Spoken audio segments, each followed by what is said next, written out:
Faqat birday ayar münzeret dargamaklar, o da qaramışıgın işitir. Bir bölük kağıt niretin açanqa, bilmin namamlar edriyene.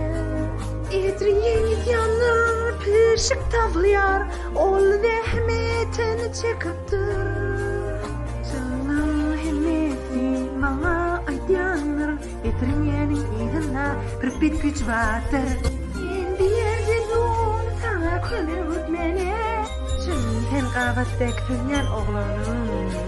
Hemme güçlenmelen varırın o yere, çünken qavatdek tünyen oğlanım. Birden çınaqları bir gün bilsen, ende sen qavatdek tünyen oğlanım. Yemitçiğini bilmeyen bilene, şol üçün sen qavatdek tünyen oğlanım. Yani bir gece kim akmaqa kanka? Ayak caylar.